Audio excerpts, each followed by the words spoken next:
You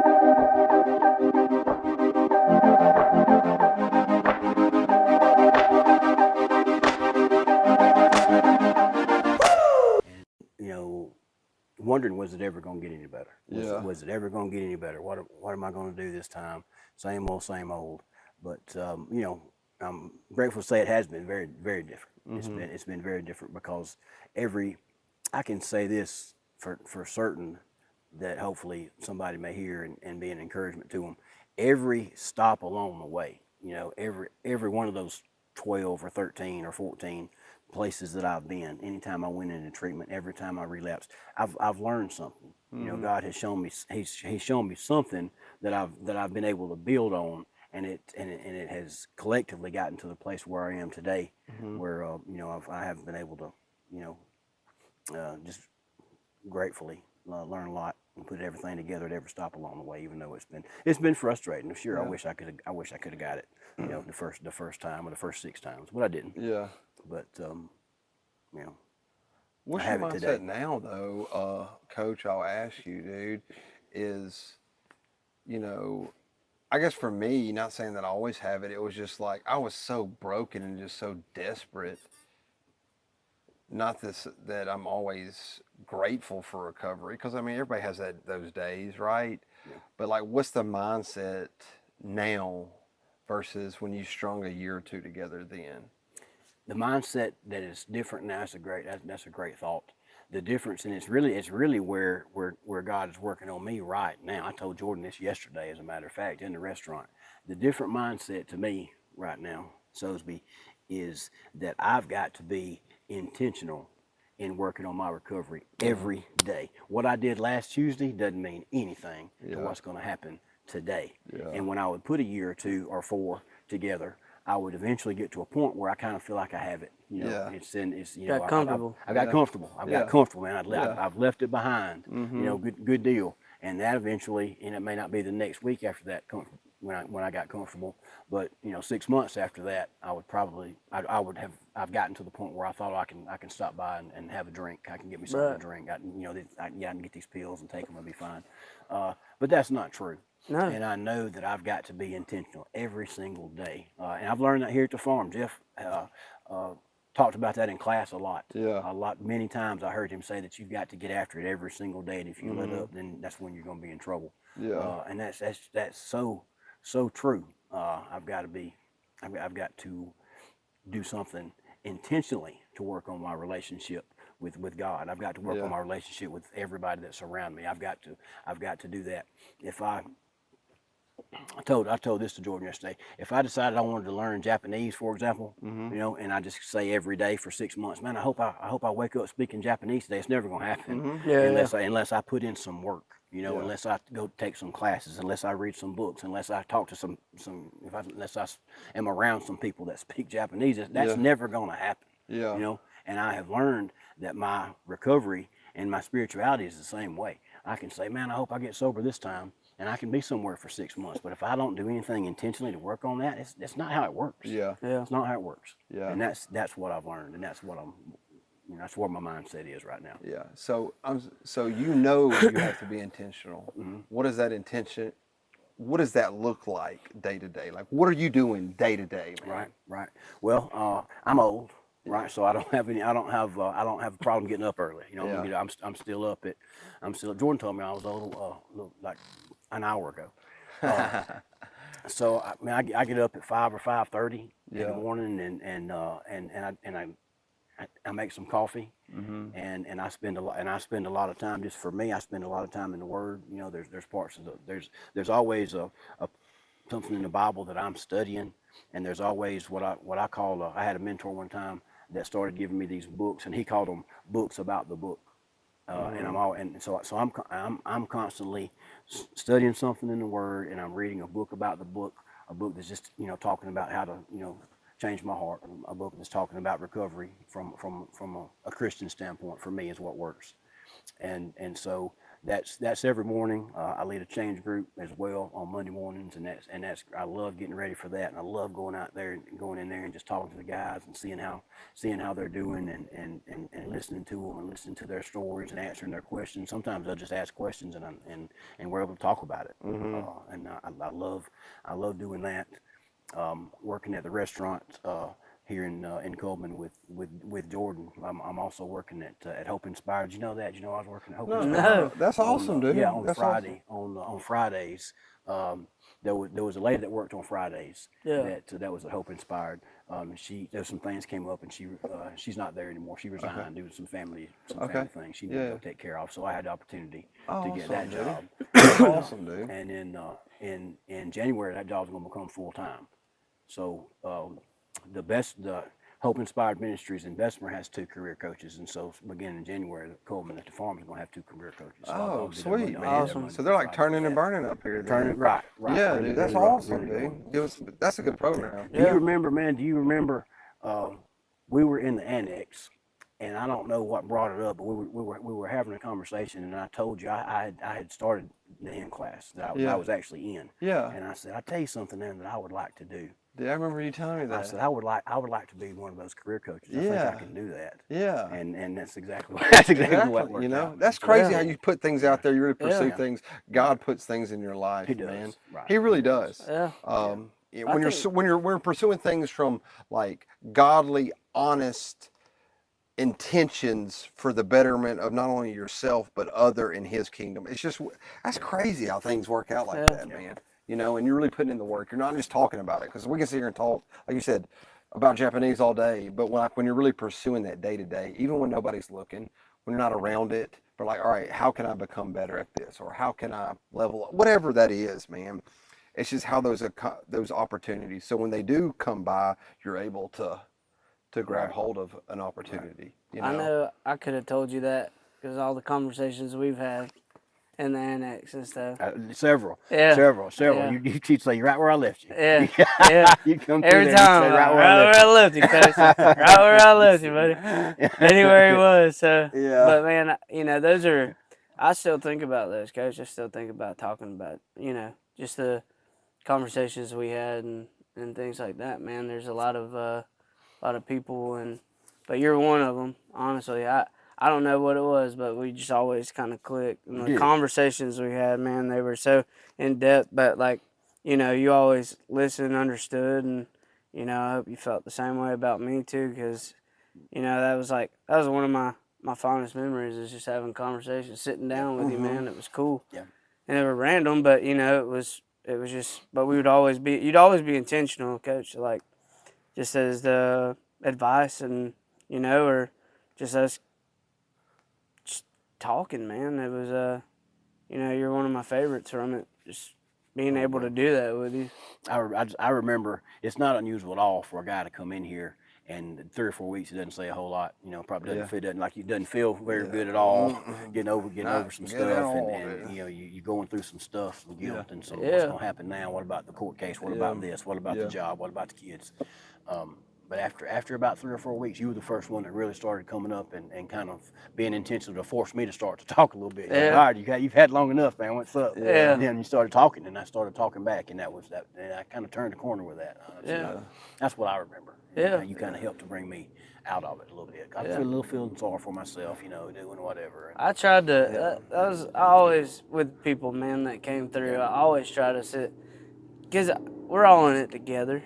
You know, we were all in it together. So like, you can't. That's like the one thing about this program. I felt like I wanted the people to know is just like, don't hide it. You know what I mean? Like, even if you don't want to talk about everything, but you got to talk about it at some point, and we're all going through this together, so you might as well talk to people that you understand, because we all understand. You know, I mean, we're 70 dudes that have gone through some crazy things in our life, so you know. But man, that's the one thing I can say is like the conversations, even Jordan was saying, like the connections you make and stuff, you know, like y'all are my freaking brothers, like. And, you know, I hope y'all know that, too, because, you know, I'm very grateful for this place, man.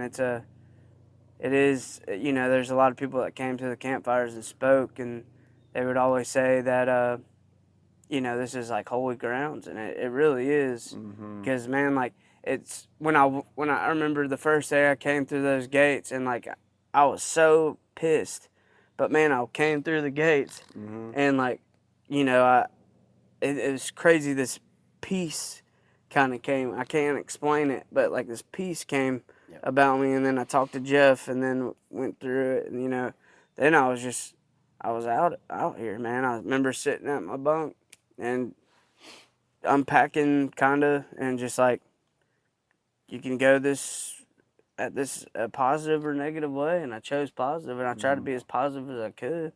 Yeah. So. Yeah, I remember doing your intake too. I don't know if you remember that. A little, yeah, Yeah, vaguely. yeah. I remember I didn't stay here that long. No, but- you Chris was like, I remember. Everybody's like, I don't know, man. I don't remember. Because I was usually the first guy y'all came and I was we had to do paperwork and people were like, like trying to write. I'm like, Can't write. look, trust me. If anybody, I understand, dude. I understand that, man. But man, it's just, I say that not to. I know it's funny, to me at least, but it's great to. But I'm saying to see people really doing it now, man. Yeah. And it's just because, like I was telling Jordan earlier, a lot of people, we don't even have the opportunity. How many people do you know have left just not only this one, but the other ones that a week later are getting a phone call? Yep. You know? Yeah. And really taking that to, I don't know, it hits me in the heart and the fact of like, really tomorrow, even if you're not doing anything, you're living a great life, like tomorrow's still not promised, man. Right. And so what am I doing today to make the most of today and being intentional, having those conversations when I don't want to? I always don't feel like talking to people, I always don't like, sometimes I'll tell Chase, I'm like, man, I don't want to drive to so-and-so and then talk for a couple of hours and do that. I mean, because, like, I just don't feel like doing it. But when I force myself and say, you know what, no, I'm going to be intentional, I'm going to be present, I'm going to make myself do this. Like going to the gym, dude, I don't want to go to the freaking gym. Ask Chase. Yeah. I'm like, dude, I ain't I feeling don't it either, today. dude. Yeah, but I'm just saying, once you go there, I'm like, I don't care how I feel. This is not a choice, man. This is necessary. This is what my life is now. I'm choosing this, because I'm choosing my best self, and I'm not choosing the easy thing, because the easy thing got me relapsed for the 946th time, man. I know you said earlier, man, you for 20 years, coach, and I just want to say that someone that may be dealing with it out there, you're never too far gone, man. Right. You're never at a point in your life that you don't feel like things can change, man. And I think it's important for people to see that, yeah, sometimes you're lucky is to have 20 years to do it, man, and another chance to do that, like I was saying. And I know you said you're older, but man, that's something that I think you can offer those younger, because if you could got it when you were 20, or you were 25 or 30, or 35, if you had those chances, so it might be 1 in 100 people, but that one person can go to change X amount of lives. It can exponentially do great things, man. But I'm saying I admire that. I do. I truly have the humbleness to come back and say, look, hey, I don't care how old I am. I don't have this figured out, guys. Right. And I think that it's a mark of somebody that is not willing to give up. Like, look, I don't know, guys. I don't care. Age is just this number in this fight of this disease we call addiction, guys.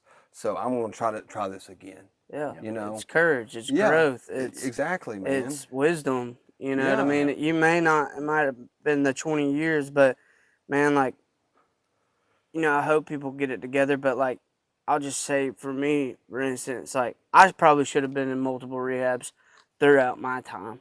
Like it was my first one, like coming to the farm, and like I'm grateful because of the people I met.